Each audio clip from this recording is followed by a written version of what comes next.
மதிய சாப்பாடுப்பா. நல்லா சுட சுட சோறு எப்படி பறக்குது பாருங்க. சோறு சுட சுட சோறு.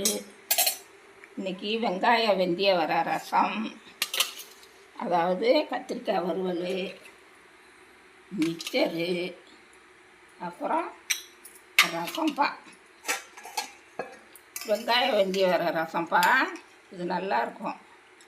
இது ரொம்ப நாளாக வைக்கணுன்னு ஆசை. வெறும் வெங்காயம், வெந்தயம், மிளகாய், பெருங்காயம்.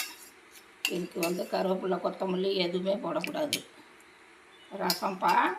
அப்புறம் தயிர் இருக்குது, அப்புறம் மாம்பழம் இருக்குது. இதான்ப்பா தொட்டுக்க. அவ்வளோதான்ப்பா. தயிர் இருக்குப்பா. வாங்க எல்லோரும் சாப்பிட வாங்க. இந்த வீடியோ பிடிச்சிருந்தா லைக் பண்ணுங்கள், ஷேர் பண்ணுங்கள், சப்ஸ்கிரைப் பண்ணுங்கப்பா. தேங்க்யூ. வாங்க எல்லோரும் சாப்பிட்லாம். இந்த ரசம் அருமையாக இருக்கும்ப்பா. சூப்பராக நீங்களும் வச்சு பாருங்கள். ஒன்றுமே வேலை கிடையாது. மஞ்சள் தூள் எதுவுமே போடக்கூடாது. வெங்காயம் வெந்தயம் வர ரசம் சூப்பராக இருக்கும். தேங்க்யூ.